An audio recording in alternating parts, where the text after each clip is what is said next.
Mr. Mando, do we think we have our technology and we're going to end up giving that another shot in just a second? We are. Okay, so two things. We've amended the witness list by motion. And so Megan Jackson has been added. So if Megan Jackson is in the courtroom based on the separation of witnesses rule, she'll need to step out. And Mr. Bailiff, I'm assuming we probably need to close the door back there as well, if you don't mind, sir.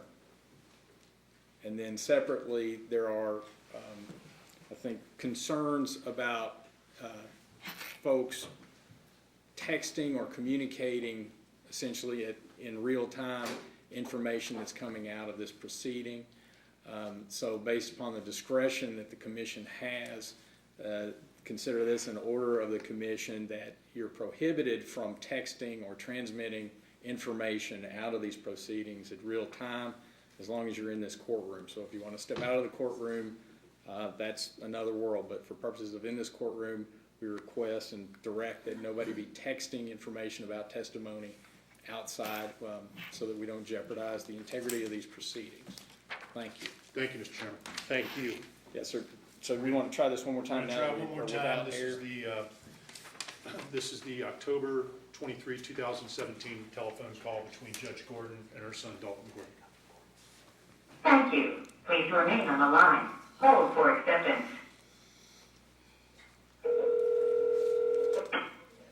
This is a prepaid call from...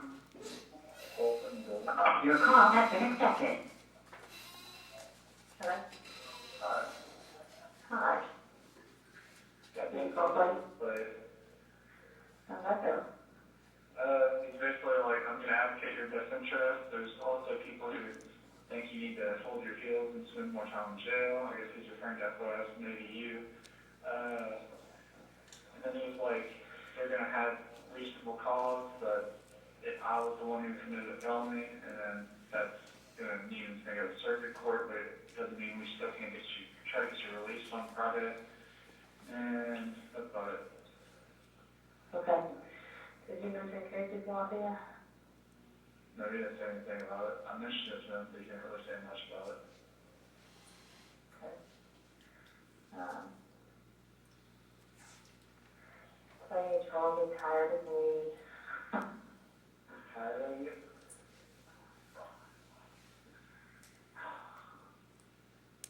Did you say he's tired of you? Yeah. When it comes to you,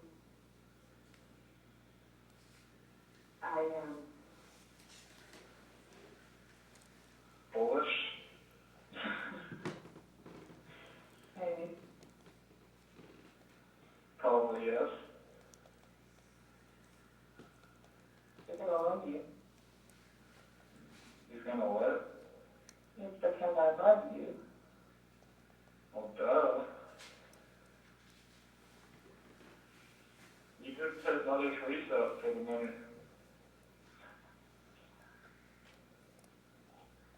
Why don't you tell people that instead of whatever it is? Like, coloring it sound like you kind of blame me for you being where you are. I did not say such a thing. He might have took something from the first day I talked to him where I wasn't in such a good mood, but I did not say any such thing. Yeah, I think it was. So basically, the first time he talked to me, basically, he commented that you think that, I don't know, like that, basically his response to you was, no, it's because we hurt people we love most or something to that effect. That's what I said. He didn't say that. That's what I said. Oh, okay.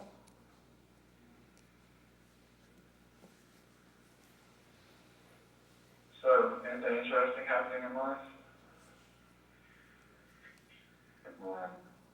Oh, we found the snake. You found what? The snake? Where was it?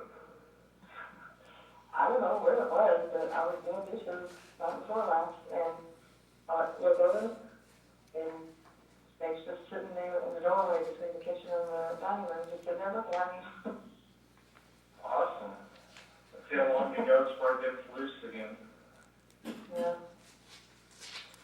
And Lucy, ran into a hay steer at the Hayport, and that's Did you really in a couple, no, she got her there for a couple of different areas, different places, and she searched for the keys.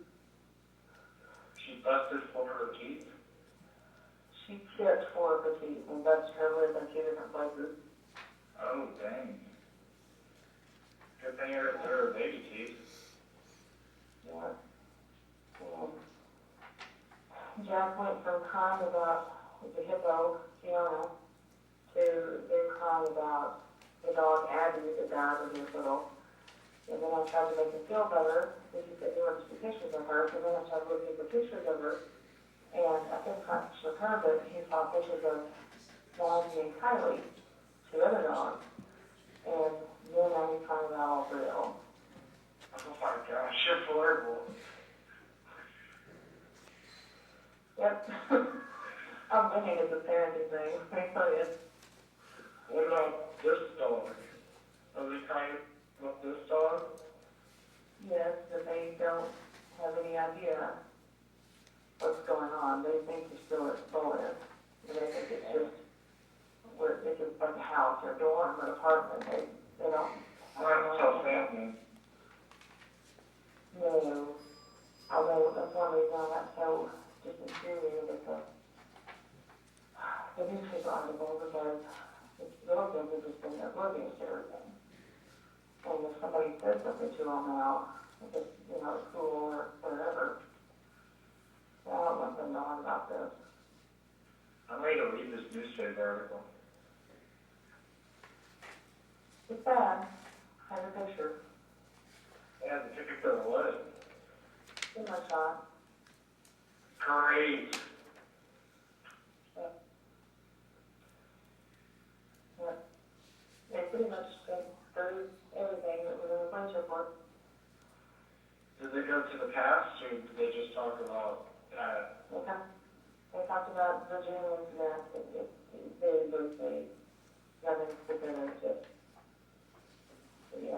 what happened. But not anything. Was it Jim Mays? Yeah. You should go to his house for trick or treating. Yeah. But Dale's letter, if you got it something, I can read you Dale's letter, because, now, I mean, it's what I would have written myself. Well, I can read it whenever I get out, so there's no point in reading something, but Okay.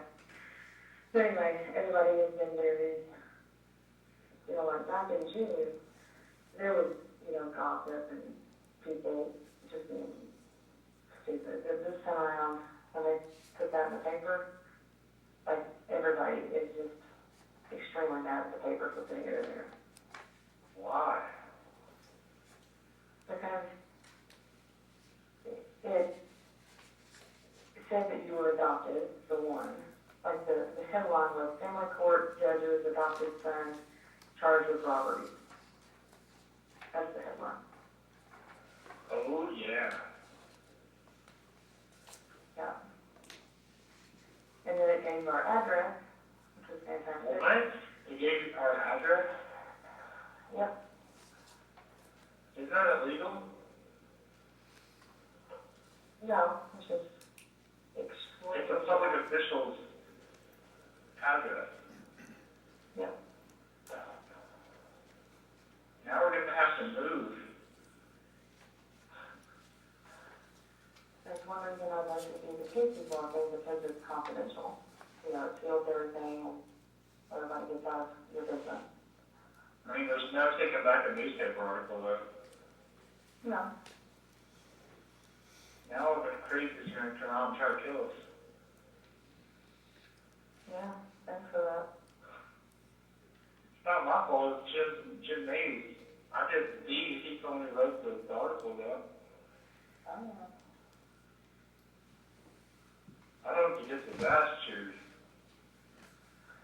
I know that he has at least one. Phil called him that night and cussed him out.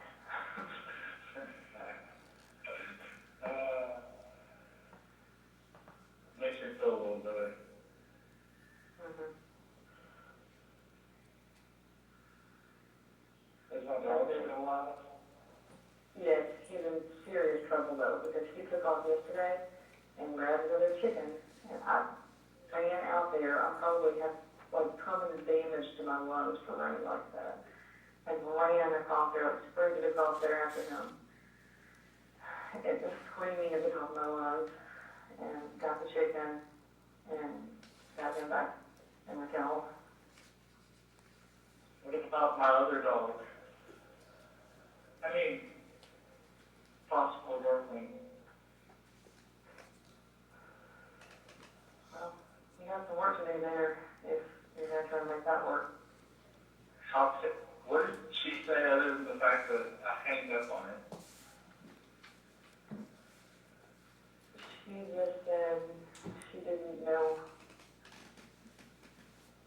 what else to do because, like, I asked her if she was okay, and she said no, physically she's not doing well, and then after, that's on her, mentally she's not doing well, and I said, well, I can't remember exactly what I said, but I said that you were concerned about her, wanting to check in, and she said something to the effect of, well, I don't know what to think if he tells me just to, leave him alone and just stay on. So I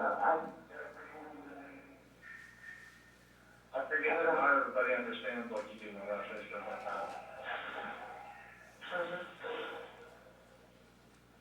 Mm-hmm. So she knows I'm in jail? Yeah, I didn't give her any details. But I had to tell her, okay.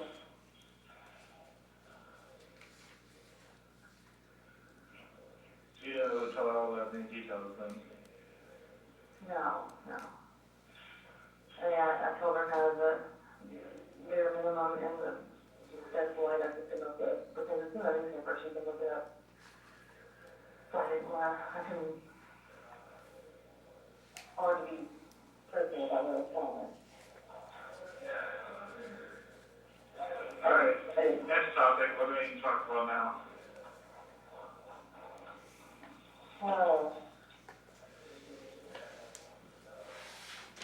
What should I know about, other than wanting to get out of there? Give me a second as I close the store.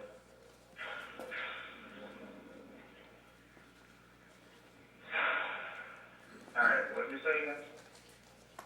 Where's your head at? What are you going to do differently? That's the kind of thing, like, how are you going to rewire your brain to not do crap like this? What am I gonna do to not do this again? Yeah, what are you going to do to help rewire your brain? I'm gonna get shots and get brain scans?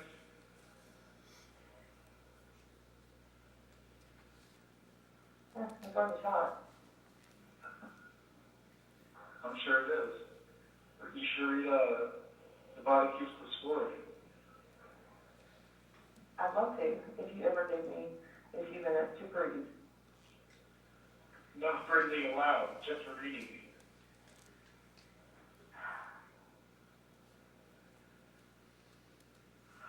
Oh my goodness.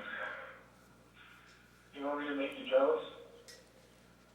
Sure. I've managed to lay in bed for 23 hours a day or more. Wow. That does make me very jealous, especially because I can't sleep anymore because I'm only like half sleeping thinking that you're going to call me in the middle of the night. So I'm like halfway sleeping. Well, if I go more than a day without calling you, you have to call to jail and complain a lot. This call will be terminated in 2 minutes. All right, 2 minutes. All right. I do call and complain, but I hate calling all the time and complaining. You need to be your own advocate. Well, these freaking passes sometimes. You They know, don't care about you. All they care about is making their money.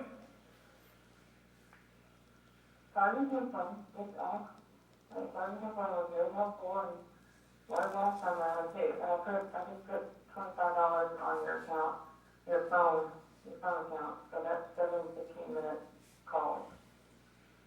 Yeah, if I get out on Friday, I'll have some money paid out towards the jail. So, I guess that's good. If I don't get out on Friday, I'm gonna lose my mind. And stab somebody. And stop it with stabbing people, and stuff like threatening crap like that. This call will be terminated in 1 minute. These calls are recorded, remember that. If you making comments like that, not everybody knows you like I do. Yes, master. Alright, 1 minute. I love you. I love you too. Try to call me tonight, okay?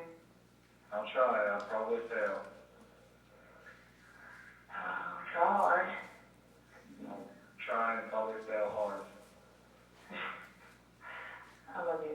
Please take care, okay? Hang I on. will. I love you too. I'll talk to you very soon, okay? Okay. I want both of them when I get out. Alright, I can probably handle that. In my holler. Alright, I can probably handle that. This call was terminated before. I think that's the end of that call, Judge. I've got a few questions about, none of you had an opportunity to hear that, as commissions had an opportunity to hear it. During that telephone call, I want to move that, I'm sorry, Jeff. oh, you wanted me to move Yeah, that back back? on the TV. Yeah, sure, I can't, apologize. thank you, no problem.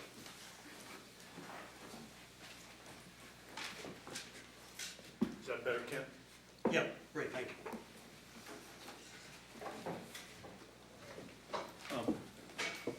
And again, for the record, that is exhibit number 14, if we didn't identify it by number, Mr. Chairman. And the date of that call is October 23, 2017.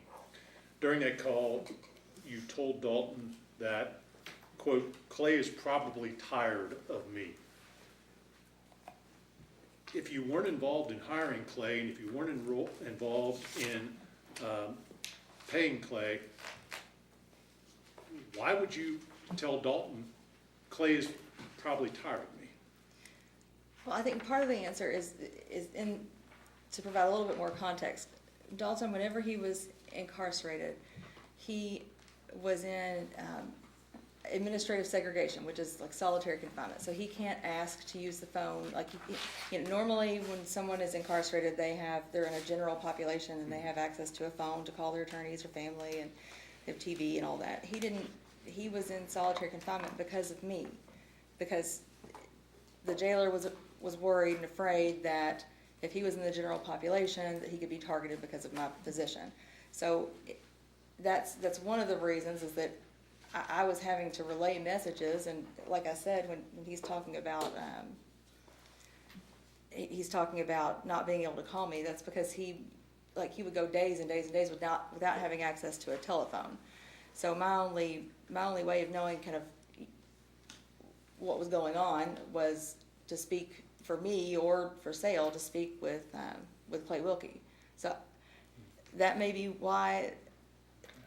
partly that I am not familiar with criminal law, and so I was probably calling him and asking him, like, well, what happens next? And you agree that to the public, when someone sees the statement, Clay is probably tired of me, that it may convey the message that you are regularly communicating with defense counsel about Dalton's case? Yes, I could see that, yes. All right. And in that same conversation, you also talk about the newspaper article that, is it Mays? Yes. Mr. Mays wrote, and about Dalton's arrest and about the photograph and the past, et cetera. Was that a concern of yours, that this was publicized? The fact that I was concerned because my husband and I both were, because they identified him as adopted, and we try very hard to treat all of our children the same and pointing out the fact that he's different from our biological children, that was concerning, yes. And the fact that our address was printed in the paper, given my position, that was concerning, yes. Was it also a concern, or did it strike that? That would be a compound question. Let me break it down. Were you also concerned about how the newspaper article might affect you as an elected official, as an elected judge in Daviess County? Not as much. The feedback that we got from people, just, a lot of people reached out and were concerned. And I felt like it was, people were very kind-hearted about it. It wasn't that concerned so much as our children's issues were being publicized. And you also, in that same call, after talking about the newspaper article and the publicity that Dalton's arrest and these charges got, and your address, talked about invoking Casey's Law in order to keep all of this confidential. Do you recall that? Yes. All right. And do you agree that, as a judge, you're held to certain standards under the canons, correct? Yes, sir. Right. And you have to avoid impropriety and the appearance of impropriety, correct? Yes, sir. And judges are instructed that they have to avoid showing favoritism, and they have to be impartial, correct? Yes, sir. All right. So when someone listens to this phone call, or could get this phone call because it's a public record, and they see that you're talking about this newspaper article and then talking about invoking Casey's Law to keep it confidential, do you have any concerns about that as a judge? That could create some type of appearance that you were trying to hide this from the public because you were a family court judge. It did not occur to me that appearance would be, that could be a possible perception. It didn't occur to me at that time, and maybe it should have, but it didn't occur to me at that time.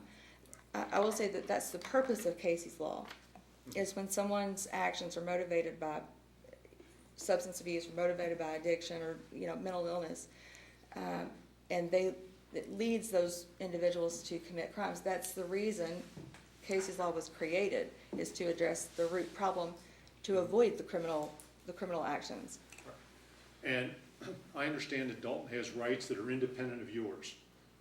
My only concern is whether or not you gave any thought to the implications of what your role should be and whether you should even be making these statements, knowing that you are always a family court judge while you hold office.